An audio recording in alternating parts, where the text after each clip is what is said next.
Is your name in the book of life? I struggle not to preach what I'm about to preach right now, because the message was so heavy for me. I protested it. That was between me and God.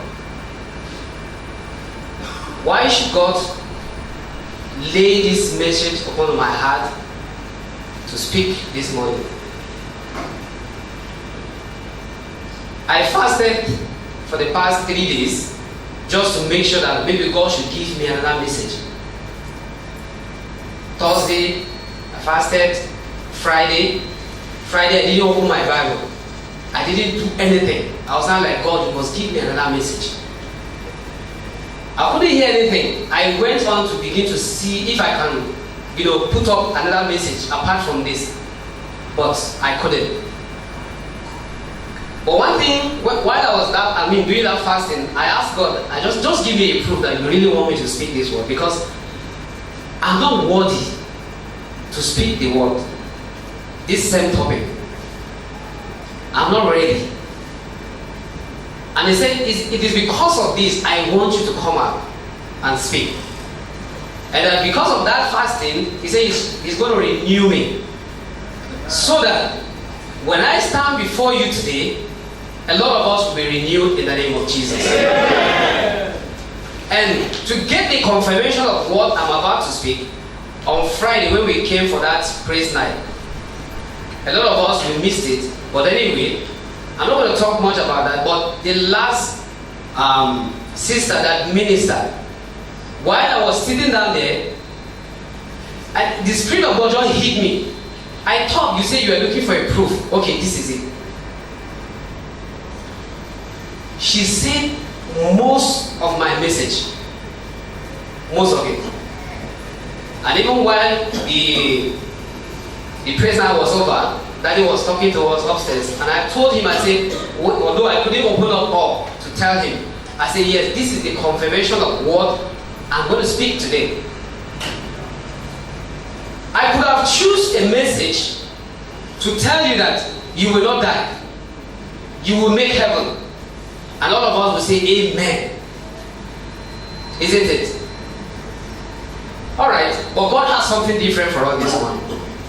God wants to refine us. He wants to renew us. Because the day I listened to that music, I cried. And every day I listen to that music, I just have to think and reflect back and see if really where I'm standing now, I'm standing right with God.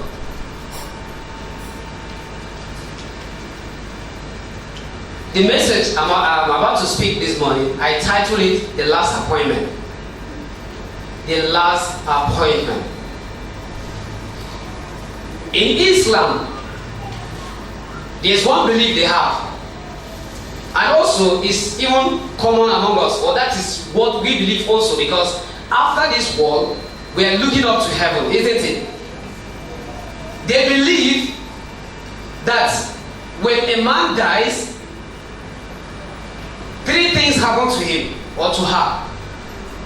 His wealth and his family will remain, but his deeds, the bad and the good, will go with him. Is it not the same thing with Christians? When we came to this world, we came with nothing, but while on earth, we acquired a lot of things. We give birth to a lot of children. We build houses, estate, and so many things. But the day you're going to leave this world, you're only going out of this world with your deeds. Your money, your houses, your children, your husband, your wife, you will take none of them along with you. Praise the Lord. Hallelujah. In Hebrew chapter 9 verse 27, it tells us something. He said, as it is appointed for men to die once, but after this, the judgment. And now that tells me that everyone, including us, every one of us sitting down here this morning, we have 2 dates to meet up with. We have 2 appointments to catch up. You might have rescheduled, postponed, or ignore a lot of appointments in life. But these very two, you will not miss them. Praise the Lord. Hallelujah. We're saying amen. But anyway, we will all die one day. Praise the Lord. Hallelujah. The number 1 appointment is an appointment with death. You know, the sister on that praise night, she mentioned something. When death comes, you will not escape it anyhow. When God said that this is the day you're going to leave this world, no amount of prayer, no amount of fasting, no amount of, there's nothing you will do to skip that day. Because the day will come. Praise the Lord. Now, the second appointment is an appointment with God. Because after this body is buried, or after you die in the body, what remains is the soul. The soul is the one that will go and appear with God on that appointment. Now, sooner or later, all of us here, we're going to answer those calls. Because that call, you will not put it on voicemail. Praise the Lord. You will not put that call on silence. And neither will you cut it. When the call comes, you have to answer it. From Hebrew that we just read, it says, we will die only once. Then after that, judgment. When we appear before before God, we're going to testify. We're going to, give an account. But one thing, when I was trying to, assimilate this, already a book is in heaven that every deed that you and I are doing is being recorded up there. Now, when we look at Zechariah that we read earlier, it tells us something. Zechariah saw a vision of, Joshua the prophet standing before God. He was being judged. And the Bible tells us something. He said, Satan was by the left-hand side of Joshua, and the angel of God was on the right side. The devil was accusing Joshua. Joshua, you are a sinner. That was before God. Joshua, you are not worthy, to get to heaven. And that's why I said our soul, when we get there, we're going to be judged. So Joshua was standing before the throne of God, or before the supreme court of God. That's why we have lawyers in the house. When a case got to Supreme Court, is there appeal? There is no appeal. Now, Joshua was standing before God. He was being judged. Satan was trying to remind Joshua, see, you are a sinner. So you are condemned already. And it went on and went on and went on. And that's why I say, as we are standing here, the day we die, and we answer the second appointment with God, you cannot hire a lawyer. There is no advocate here that will stand for you there. The only advocate that will stand for you, for us, is Jesus Christ. Praise the Lord. Hallelujah. Now, as is going to be for the president, that is how it's going to be for the vice president. Because we know that the president has special assistants to this, special assistants to that, But on that appointment, he cannot send his assistant or special assistant on foreign affairs. Let me just say so, because that place will be a foreign affair. A foreign place. Praise the Lord. The special assistant himself will appear there. You and I will appear. Your son, your daughter, your husband, your wife, all of them will appear there. Praise the Lord.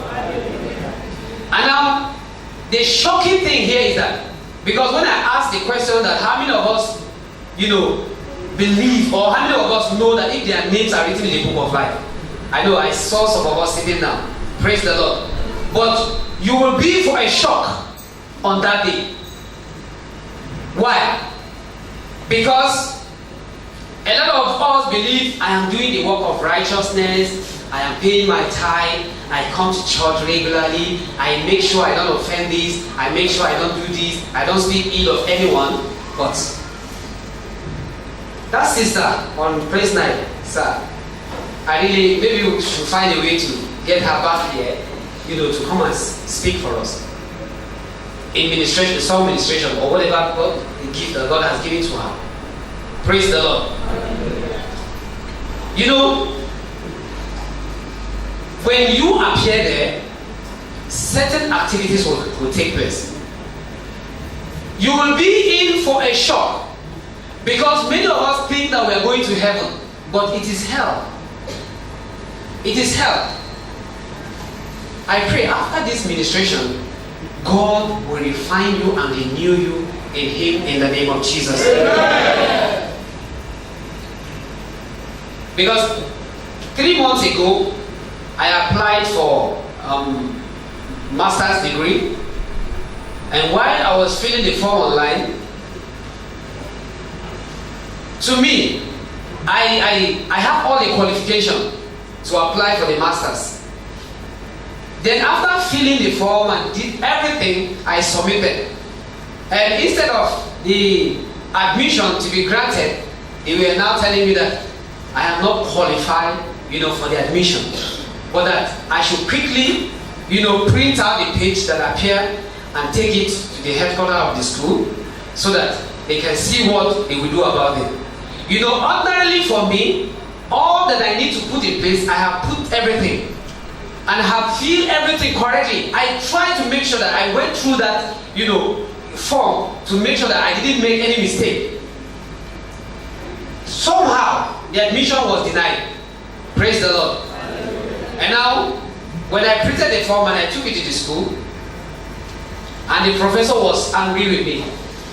He said, "You studied this one in your first degree. Why are you not inviting to another field for your master's?" That was where the problem comes. And when this message also came to me, many of us believe that, okay, I am, I'm a prayer warrior. There's no way I will get to heaven. No how. You will be in for a shock. But I pray the mercies of God will speak for us in the name of Jesus. Amen. Now we see Joshua here standing before God, and Satan was saying that, you remember that day you committed sin. You remember that day you abused someone. You remember that day you did this and you did that and you did that. And the Bible tells us something.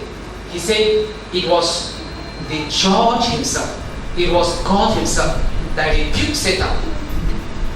Now, our Lord Jesus Christ is in heaven.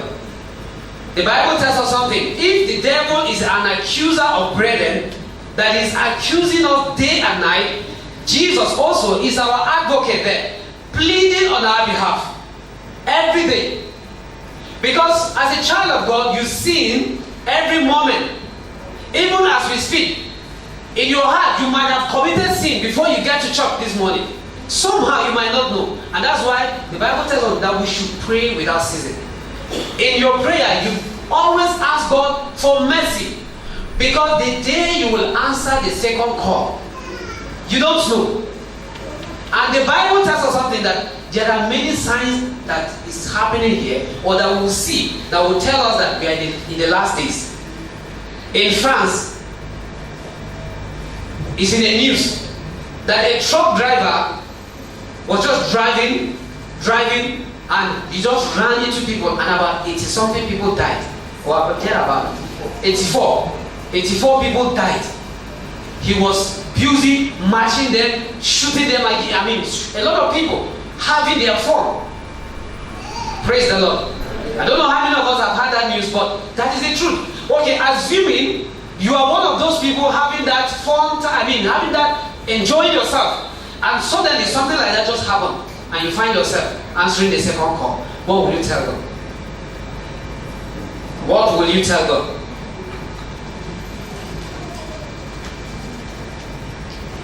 The devil, even after you have given your life to Jesus Christ, will still want to remind you of those sins that you have committed.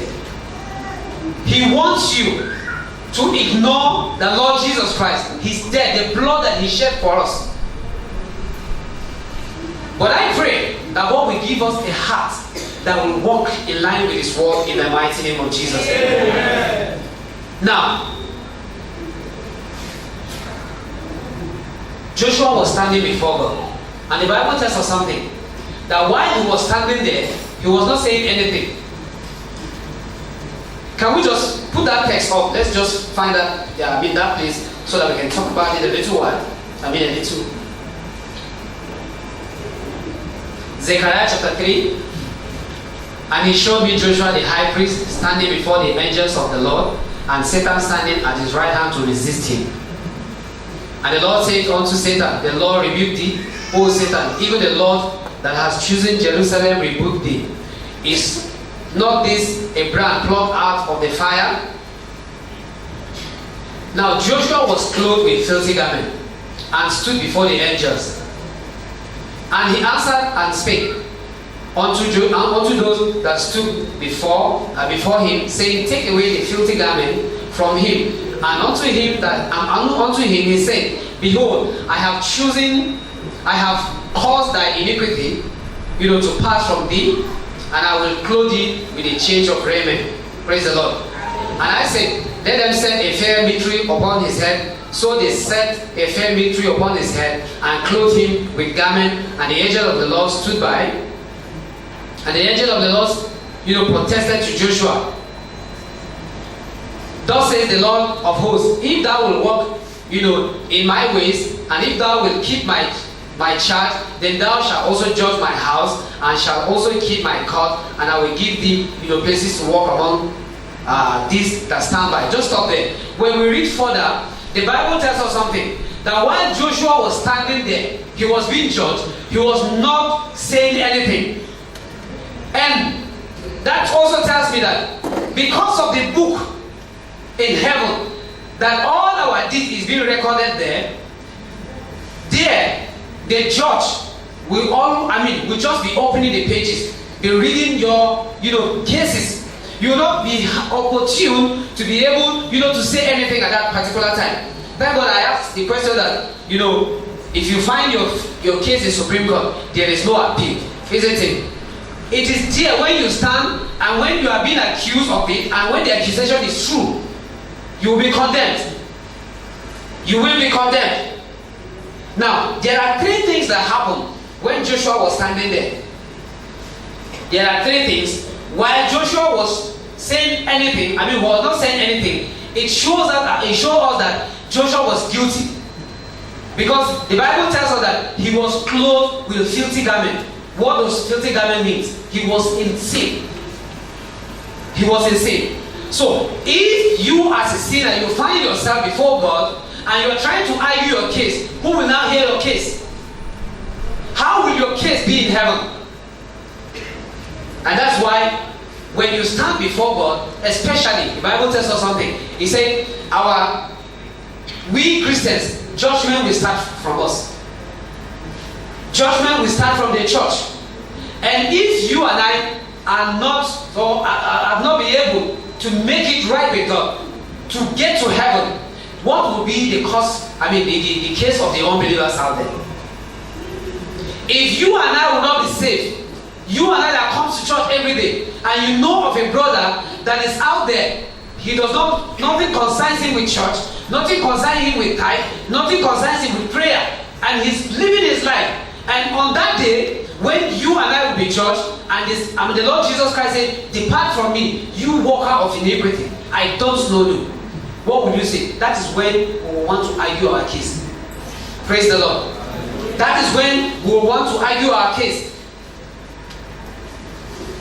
The Bible recorded that on that day, we're going to say, God, Didn't I prophesy in your name? Didn't I heal the sick in your name? Didn't I do this and do that in your name? Why is it that my name is not here? Remember the brother, the video we saw there. The brother appeared in heaven and he was so full of wonders. To me, I believe that maybe he would have been saying that moment, so how has my life been on earth? After I have given so much to build the house of God, giving to the poor, do this and do that, how comes my name is not there? He said something is wrong here. And that's why so many of us will still be saying that thing if we don't make it right with God. You will be full of surprises on that day. Didn't I come to church every day? Or haven't I been coming to church on a regular basis? I don't miss church. I don't miss church. I don't miss weekly activities. I give. I make sure I don't offend anyone. I don't gossip. I don't do this. I don't do that. But the Bible says, depart from me, you worker of iniquity. Now, what are those works that you're doing that you think they are the work of righteousness? What are those works? Joshua found himself. Joshua was a priest in the house of God. But he was for a shock. He was in for a shock on that day. When the book of life was being opened, the pages were flipping on and on and on. He was not saying anything. I pray our case will not be the same way in the name of Jesus. Amen. Joshua was guilty because why? He was clothed with filthy garment. Now the second thing also that took place there, Joshua received grace. Joshua received what? He received grace. Because God looked upon his son Jesus Christ. Because they said the angel of God was standing on his right. I believe it could have been Jesus. Standing out there, telling God, I went down to the earth, I died for this man's sin, I died for their sins. So Satan has no right to accuse this man. Because I shed my blood for him. I shed my blood for them. So why should Satan now stand here and begin to accuse this one? And the Bible tells us something. It says God rebuked Satan. God rebuked Satan. And Satan was quiet. Praise the Lord. If Satan will bring an accusation of such against a child of God in heaven, what will now happen? For the unbelievers or to the unbelievers. Automatically from earth, their judgment has been passed. But you and I, there are some deeds that we still need to draw. So that when we appear there, we will not protest. Why is my name not there? Father, I did this in your name. I did that in your name. My name must be here. So Joshua received grace because of the blood of Jesus Christ. Praise the Lord. He could not say anything while the case was going on. There is something I want to draw our attention to.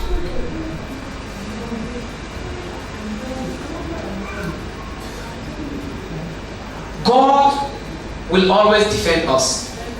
Praise the Lord. But He will never defend your sin. He will never defend my sin. Because sometimes when I look at children and parents, sometimes a child will go and commit something and run to his mother or run to his father, and the parent will say, no, you cannot accuse my son. You cannot accuse my daughter. My daughter cannot do this. My son cannot do this. Praise the Lord. Why do you defend your children? If a child can speak for himself, let him speak. Don't defend anybody. Because I said it, when we finally get to heaven, you will not be able to defend anyone. You will all be there, to try to defend your case. If really God gives you the opportunity to defend your case. Because already, Satan, who is the accuser, is there. Our Lord Jesus Christ, who is, the judge, and God Himself. And we are the defendants.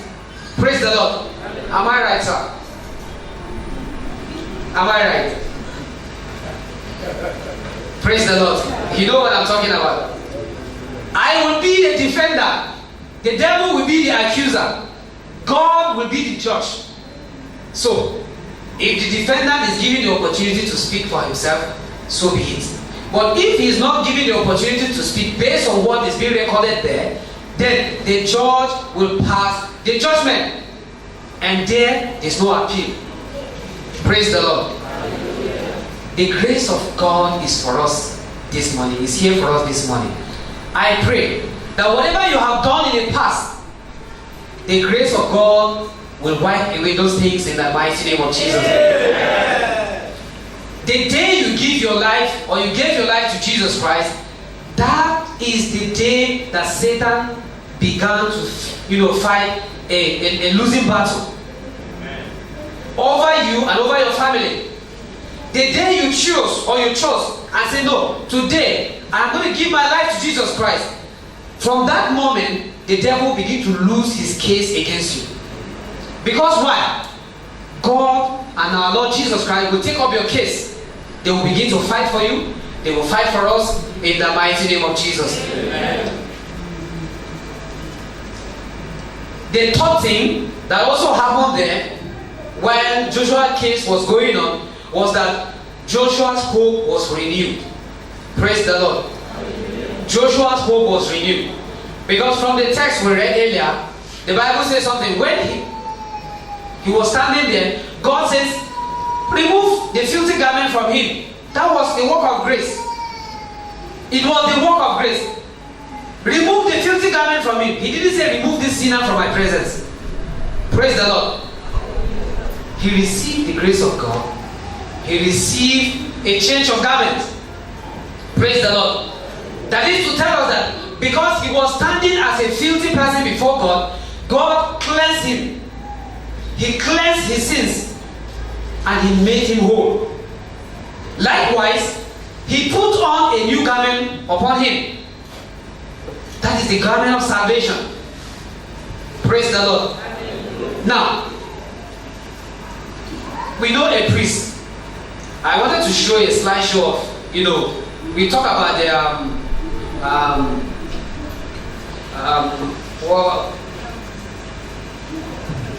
the garments of the priest. The priest always, they used to dress up from head to toe, right? They used to wear, what do they call that thing?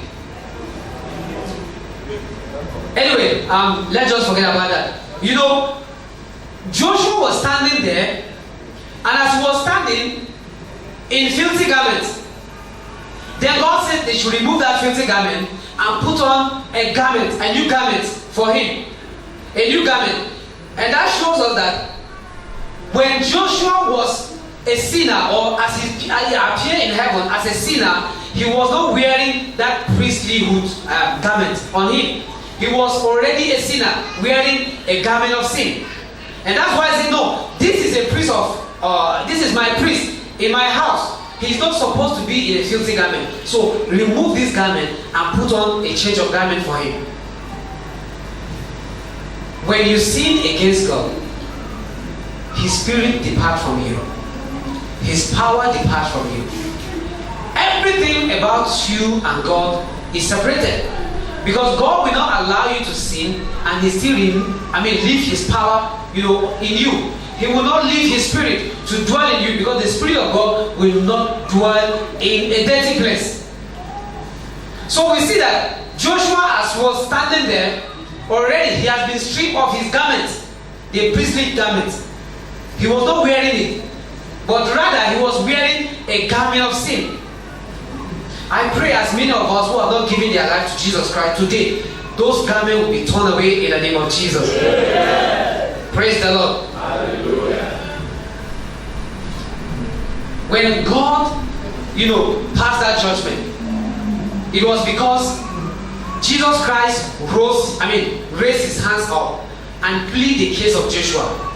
God told Jesus Christ told his God, God Almighty, that look at my hand.